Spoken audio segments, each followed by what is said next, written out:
नमस्कार मित्रांनो, स्वागत आहे आपला ग्रो मराठी युट्यूब चॅनलवर. First of all wish you all a very happy new year 2023. मित्रांनो, 2022 संपलं आणि 2023 मध्ये आता आपण आपले पाऊल टाकले. पण असं करताना बरेच काही इम्पॉर्टंट प्रश्न आपल्या डोक्यात येत असतील. फॉर एक्झाम्पल, कुठले नवीन चेंजेस कमिंग मंथ्स मध्ये आपल्याला दिसायला येतील, काही नवीन चॅलेंजेस आपल्याला फेस करावे लागतील का, आणि काय इन्स्पिरेशनल घडणार आहे काही कमिंग मंथ्स मध्ये. तेवढंच नाही तर मला खात्री आहे की तुमच्यापैकी बऱ्याच लोकांनी काही न्यू इयर रेझोल्युशन्स पण ठरवले असते. पास्ट इयर्सचे जे शॉर्टकमिंग्स असेल त्याला ओव्हरकम करण्याकरिता काही प्लॅनिंग सुद्धा तुम्ही केला असेल. परंतु मित्रांनो, कुठलाही रिझोल्युशन सक्सेसफुल होईल की फेल जाणार आहे हा डिपेंडंट असतं त्याच्या मागच्या प्लॅनिंगवर. आता तुमची प्लॅनिंग किती परफेक्ट आहे आणि किती चांगलं तुमचं एक्झिक्युशन आहे यावरती डिपेंडंट असणार आहे की तुमचा न्यू इयर रिझोल्युशन 2023 सक्सेसफुल होणार आहे की फेल्युअर. खूप कॉम्प्लिकेटेड वाटतंय ना, पण just relax. Follow your plannings,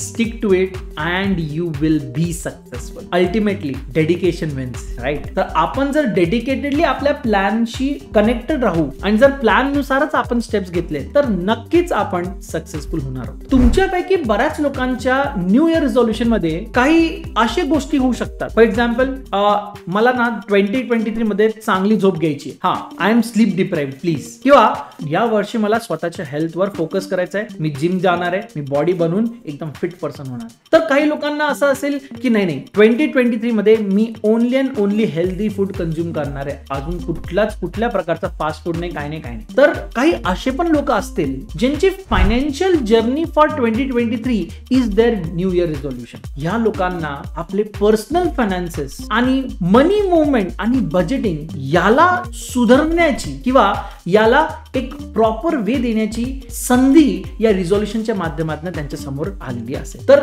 तुमचा न्यू इयर रिझोल्युशन काय आहे आणि त्याच्यात फायनान्स सुद्धा आहे की नाही, चला बघूया. आणि जर का तुमच्या प्लॅनिंग मध्ये नसेल तर चला मित्रांनो, या व्हिडिओच्या माध्यमातून एक प्लेज घेऊया की या वर्षी 2023 मध्ये आपण आपले पर्सनल फायनान्सेस इम्प्रूव्ह करूया, आपण आपले मनी चॅलेंजेस सॉल्व्ह करूया आणि आपल्या न्यू इयर रिझोल्युशन मध्ये फायनान्सलाही एक चांगली जागा देऊया. But before we begin, kindly consider subscribing to this channel for more amazing videos and updates.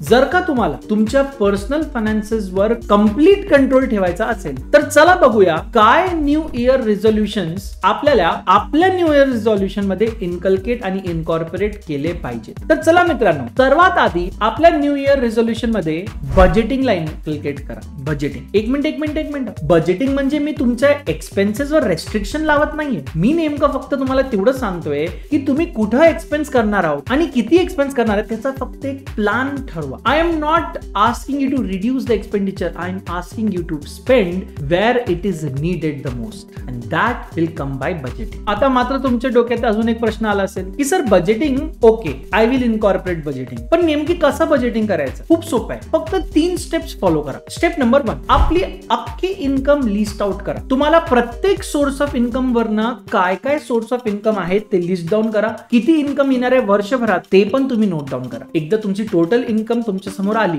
आता तुम्ही एक ठरवा की या इन्कम मधला किती percentage minimum, bare minimum saving मध्ये जायलाच हवं. आणि हा पर्सेंटेज कॅल्क्युलेट करताना तुमची एक्झिस्टिंग आणि फ्युचर मध्ये येणारी ऑब्लिगेशन्स पण लक्षात ठेवा. It can be health, it can be education, it can be anything. आणि हे सगळं लक्षात ठेवून मग तुम्ही आपला एक पर्सेंटेज ठरवा. That will be your minimum saving percentage. आणि स्टेप नंबर 3 अति महत्वाचे, टोटल इन्कम मधनं आपले एक्सपेक्टेड सेव्हिंग मायनस करा आणि जी उरलेली रेसिड्युअल इन्कम असेल that is the disposable income at your disposal. मित्रांनो, या अमाउंट वर तुम्हाला बजेटिंग आणि कंट्रोल करावंच लागेल. We have to track our expenses so that we don't overspend resulting in to less saving for the year. आणि जर का या बजेटवर तुम्ही स्टिक राहिला तर you will end up saving an amazing chunk that you require. So 3 steps तुम्हाला follow करावे लागतील: total income, saving, disposable income. तर मित्रांनो, हे बजेटिंग ऍक्च्युअली कसं वर्क करतो चला बघूया. एक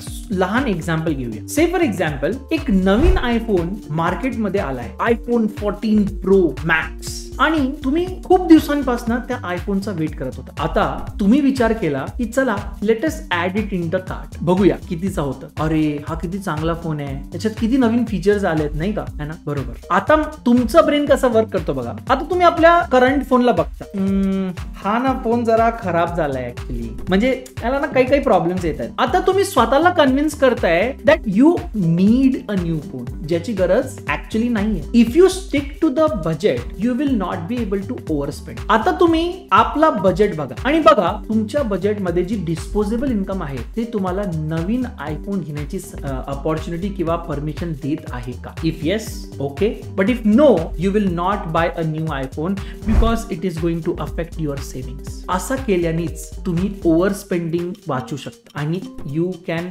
actually save what you intended to save. चला मित्रांनो जाऊया आपल्या रिझॉल्युशन नंबर 2 वर, स्पेंड वाईजली. मित्रांनो जर का तुम्ही लोन घेणार असाल किंवा नसाल जरी तरी क्रेडिट कार्डच्या माध्यमातून तुम्हाला काही ना काही लोन तुमच्या समोर येतातच. आपल्याला खूप चांगलं वाटतं की I am spending today but I don't have to pay anything out of my pocket right now. पण मित्रांनो क्रेडिट कार्डचे बिल येणार आहेत. जितके एक्सपेन्सेस आपण टाळतोय by spending from credit card, ultimately सगळं पेमेंट आपल्यालाच करावं लागणार आहे. पण या महिन्यात नसेल तरी पुढच्या महिन्यात, तर या महिन्याचं जर का बजेट हालत नसेल तरी पुढच्या महिन्याचा बजेट हालू शकतो. So borrow wisely. मित्रांनो आज या व्हिडिओच्या माध्यमातून मी तुम्हाला काही गोल्डन रूल्स सांगणार आहे with respect to credit card. Number 1, तुमची क्रेडिट लिमिट कितीही जास्त का ना असो, you don't have to utilise your 100% credit limit just because कुठली तरी बँक तुम्हाला सांगते की तुमचं क्रेडिट लिमिट 5 lakhs 10 lakhs असेल. That does not mean that you have to spend 5 lakhs or 10 lakhs. कारण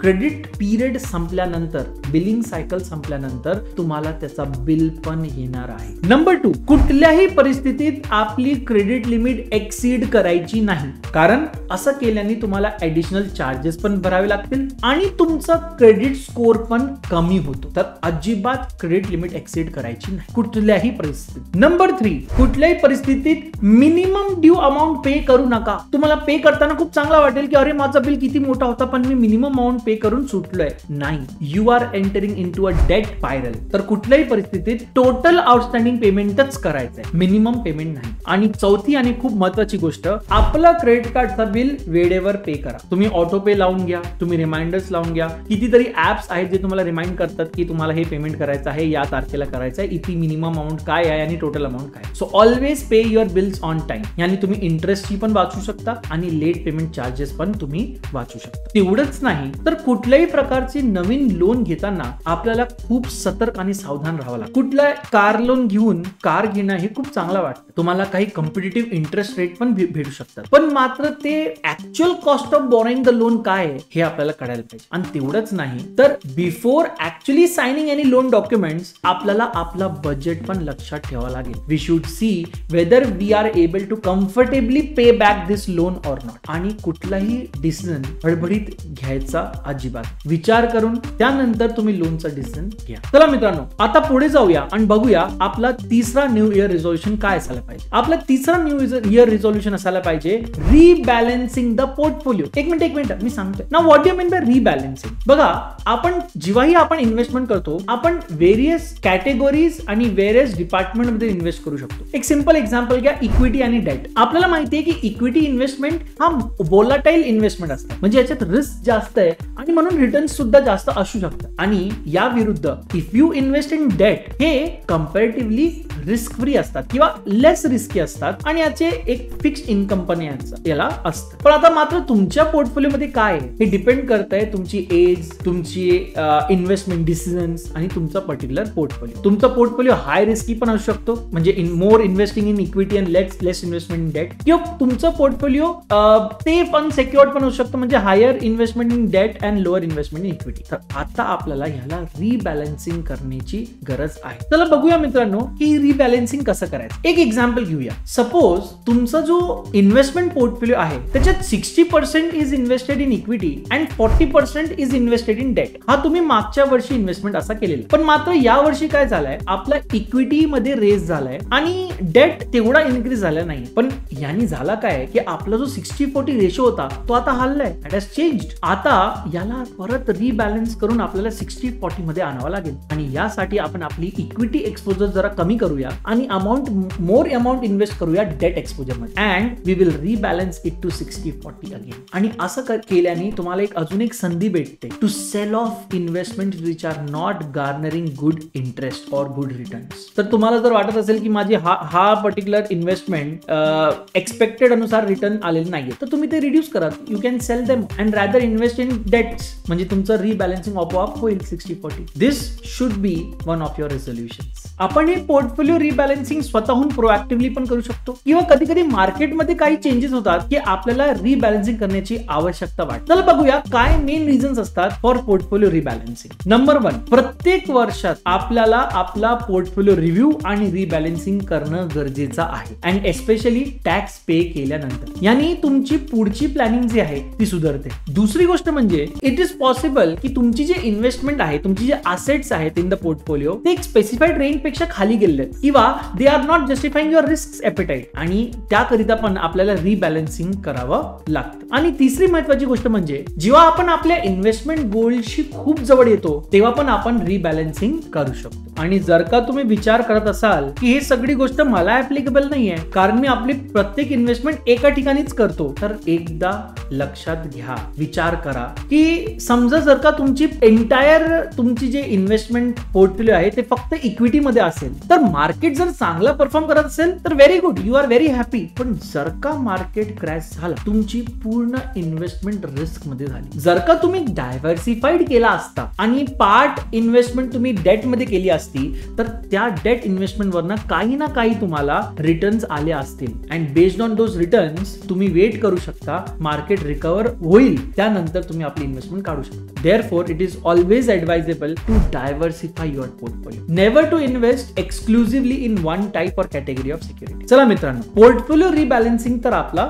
झालाय. आता बघूया 4th new year resolution that you should incorporate. मित्रांनो, हा अतिशय गरजेचा आहे, जरा लक्ष द्या. The 4th new year resolution is buy an insurance. ऐकून घ्या, कुठल्याही प्रकारचा इन्शुरन्स असो, मेड बी हेल्थ इन्शुरन्स और लाईफ इन्शुरन्स, हे आपल्याला फायनान्शियल इंडिपेंडन्स देतो आणि सेफगार्ड करतो फ्रॉम कॉन्टिंजन्सीज. समजा आपण किंवा आपल्या फॅमिलीमध्ये कोण जो आपल्यावर डिपेंडंट आहे त्याला जर सडनली मेडिकल असिस्टन्स लागत असेल तर आपल्या फायनान्सेसला न हात लावून पण आपण ते मेडिकल असिस्टन्स त्यांना प्रोव्हाइड करू शकतो because of our health insurance policy. कुठल्याही प्रकारचा लाईफ इन्शुरन्स असेल तर in the case of sudden demise or death of the insured त्यांच्या फॅमिली मेंबर्सला एक मॉनिटरी व्हॅल्यू दिली जाते which supports them in case of need. तर मित्रांनो, इन्शुरन्स हे अतिशय गरजेचं आहे and it will always protect you and your loved ones when in dire need. तेवढंच नाही तर आपल्याकडे एक इमर्जन्सी फंड सुद्धा तयार असायला पाहिजे. आता हे इमर्जन्सी फंड म्हणजे काय, तर अनफोर्सिन कॉन्टिंजन्सीज साठी बाजूला ठेवलेले काही कॅश किंवा काही रोख आपल्याकडे असायला पाहिजे. कुठल्याही प्रकारची मेडिकल इमर्जन्सी आली किंवा सडन होम रिपेअर्स आले किंवा आपण जर का ओव्हर स्पेंडिंग करत असाल किंवा क्रेडिट कार्डचा सडनली खूप जास्त बिल आला because of your non planning, या इव्हेंट्सचा जो फायनान्शियल डिस्ट्रेस किंवा फायनान्शियल इम्पॅक्ट आहे तो रिड्यूस होऊ शकतो because of this emergency fund. म्हणूनच आपल्याला एक इमर्जन्सी फंड पण तयार करून ठेवावा लागेल. आणि मित्रांनो, last but not the list, the 5th resolution जो आपल्याला इनकल्केट करायचा आपल्या न्यू इयर रिझोल्युशन मध्ये, that is improving our financial knowledge. मित्रांनो, जर का आपल्याला स्वतःला जर आपला फायनान्सचं नॉलेज असेल किंवा जनरली इन टर्म फायनान्सचं नॉलेज असेल तर आपण आपले स्वतःचे फायनान्सेस खूप चांगल्याने मॅनेज करू शकतो. तर या वर्षी तुम्हाला याच्यावर पण काम करावाच लागेल. मित्रांनो, नॉलेज इम्प्रूव्ह करण्याकरिता तुम्ही तुमच्या ओल्ड लायब्ररीमध्ये जाऊन कुठले प्रकारचे ओल्ड बुक्स वाचून आपलं नॉलेज इन्क्रीज आणि इम्प्रूव्ह करू शकता किंवा तुम्ही टेक्नॉलॉजीचा वापर करून व्हिडिओज, पॉडकास्ट आणि प्लॅटफॉर्मचा वापर करून आपली फायनान्शियल लिटरसी वाढवू शकता. आणि यासाठी तुम्ही हा ग्रोचा युट्यूब चॅनल पण सबस्क्राईब करू शकता कारण या चॅनलवर असे खूप विविध टॉपिक्सवर आणि फायनान्शियल लिटरसीवर इन्फॉर्मेशन आणि इन्फॉर्मेशनल व्हिडिओज आम्ही तुमच्यासाठी आणणार आहोत सतत. तर मित्रांनो, हे होते आपले top 5 financial resolutions for the year 2023. एकदा बघूया. सर्वात आधी नंबर 1, आपला बजेट अप्रोप्रिएट करा. नंबर 2, क्रेडिट घेताना किंवा क्रेडिट कार्ड जर तुमच्याकडे असेल खूप लक्ष द्या and be very careful while borrowing money आणि क्रेडिट कार्डचा पेमेंट, फुल अमाऊंट पेमेंट पण वेळेवर करा. Number 3, rebalance your portfolio. मित्रांनो, डायव्हर्सिफाय करा आपल्या इन्व्हेस्टमेंटला आणि प्रत्येक वर्षात त्याला रिबॅलन्स करा to match your risk appetite. Number 4, buy insurance. इन्शुरन्सनी तुम्ही पण सेफ राहताल, तुमचं बजेट आणि फायनान्स पण सेफ राहील आणि तुमच्या नंतर तुमची फॅमिली पण सेफ राहणार. तेवढंच नाही तर इमर्जन्सी फंड सुद्धा तयार करा. And number 5, improve your financial literacy. आपलं फायनान्शियल नॉलेज पण इम्प्रूव्ह करा या वर्षी 2023 मध्ये. पूर्ण व्हिडिओ पाहायला करिता धन्यवाद. सायनिंग ऑफ, सी आदर्श जोशी. धन्यवाद.